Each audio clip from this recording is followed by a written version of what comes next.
My name is David Van Horn. I am the liaison and founder of Art Block.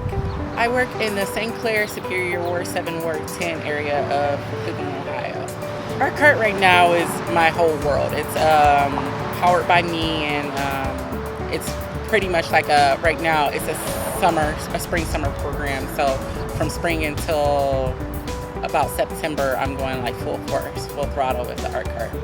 Art Block is a bicycle run, reused materials arts program. So it's a program that I run with my bicycle and a cart, and I do pop-ups of arts and crafts around the community, and it's completely free. And its goals are to engage the community, teach about the waste stream, and to forge connections between neighbors.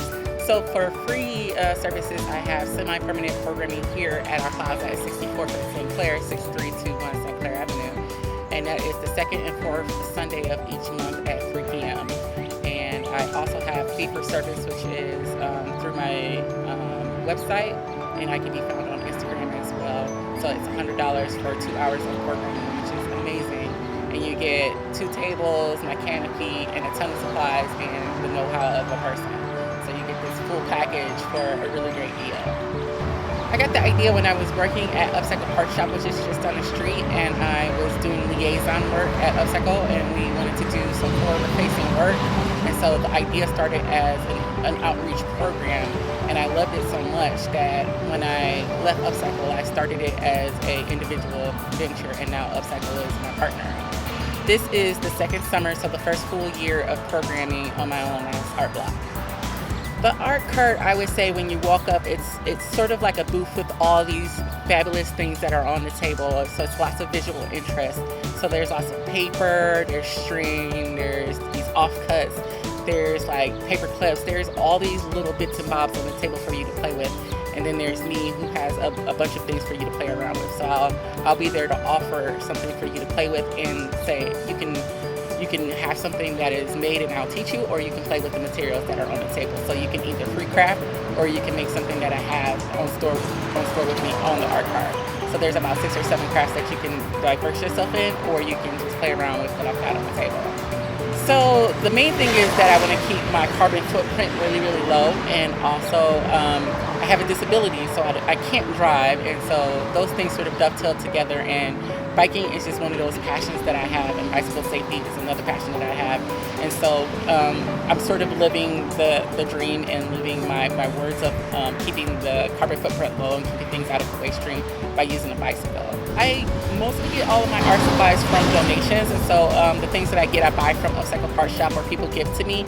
And so I have a studio space, and I'm pretty full up, but I have enough supplies to last me for a couple of years. And then things like markers or glue are things that I buy. Things that are one use, I have to buy, but we try to keep those things really, really low in terms of things that we buy new. The Art Cart lives in my apartment when it's time to go home, so my bicycle and my cart go into my house, and then all the materials go into some bins that I have at home. So everything's really, really organized, and so like I can just pull everything out. The Art Cart has its own bin, so the bin lives in its own special place, and everything is curated in the bin so that when I clean it, everything has its own place, and it goes right back into its bin. And when I'm ready to leave, all I have to do is put everything into the cart and ride off. So right now the Art Cart is just me, but it's I have so many people in my life that support the Art Cart and are friends of me, that it always feels like there's like someone in the neighborhood who's a neighbor, or someone who's a regular who's there with me, talking to me. So it's sort of like this community-owned thing, even if it's run exclusively by me at this point. This year we've had a couple of collaborations, and so I've offered ours out to Midtown CDC, St. Clair CDC. So we've done some group projects together. So I've done the Children's Festival with Midtown. I've done Juneteenth with Midtown as well, and we've done I've done a lot of collaboration with Ingenuity this year. So I've done some rolling programming with Ingenuity at East 55th and St. Clair, and that's going to continue until September. So with Ingenuity, they have what's called Neighbor Night, and that is an initiative to get to know what people want inside of the community, what can be changed, what do people like, what do people want to preserve.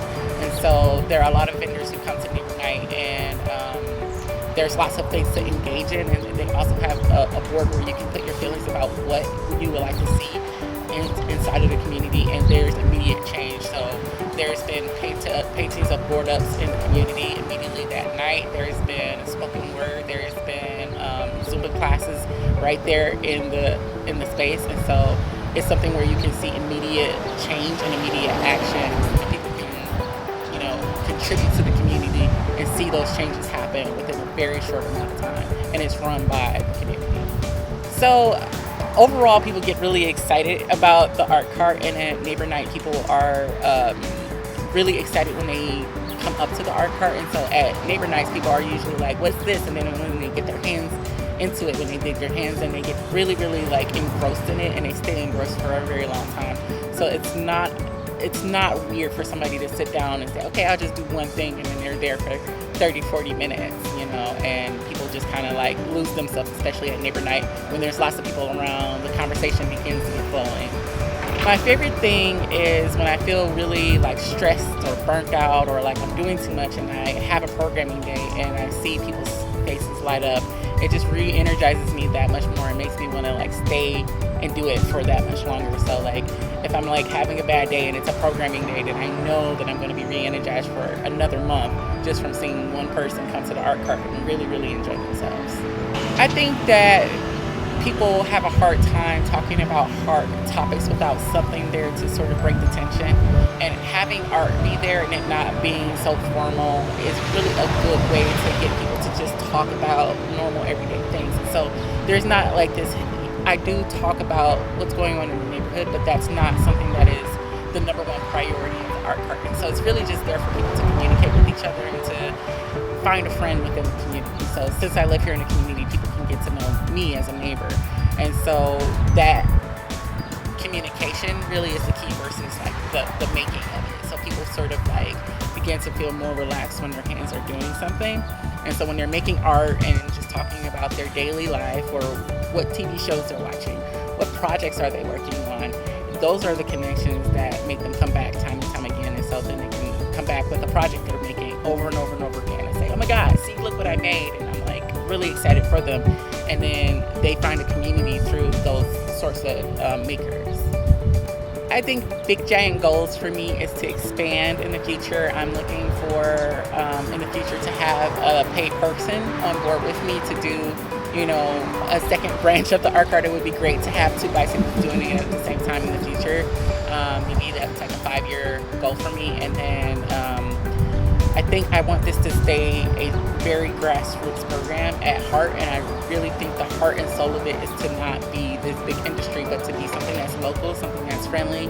And then when it's done, when I feel like I'm done with it, it sort of lives on with another person who wants to continue that initiative. It doesn't have to be art cart, but just having an arts initiative in the community in some way is something that I think I would like to keep stoking those fires of people feeling like art is a way to rejuvenate the community.